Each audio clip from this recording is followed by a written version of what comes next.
the performance today? Any type of out there pitch a shutout, you got to be, excited about that. But, I'd be lying if I said, we're where we need to be, for the season. So we have a long way to go. But, looking at our performance tonight, I'm happy with where we are right now. What's the biggest thing that needs to improve? Just a lot of guys stepping up. We're young in the secondary. We lost a lot with that.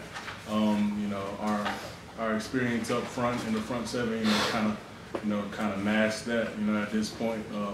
But going into the summer, we're going to need a lot of guys in the secondary. A lot of those backups to step up. We're going to be playing a lot of no-huddle teams. Guys are going to have to rotate. We're going to need guys to step up.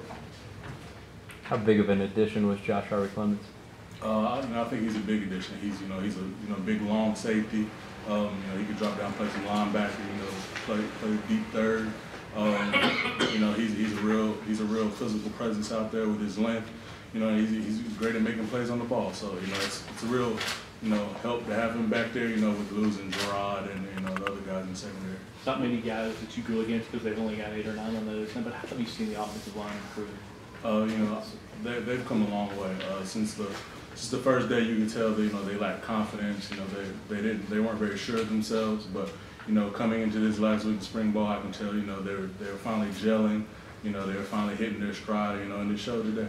Did y'all have any limitations on y'all today? Things you couldn't do? Not that I know of. And we were running a lot of the calls we ran. Most weeks in practice. So we just went out there and playing fast, physical.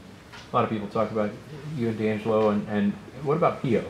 Pio's a good guy to have out there. He's very even keeled. He doesn't say much. He kind of per se gets lost in the shuffle, but he's a great player to have. He's versatile. He can do a lot of things for us. And it showed today. Him catch the interception. I still told him he should have did a little better with the return, but it's fine. We'll work on that during the summer. How do you feel about the depth coming along? Somebody like Johnny Richardson obviously had a good night tonight. The depth's coming along really well. Like you just said, Johnny Richardson had a good game. He's had a great spring. Guys like Kyle Shortridge as well have had a great spring. Bringing Drew Bailey along slowly but surely. But the depth's coming along great. We're going to need it, for this upcoming season. All right, guys. Thanks.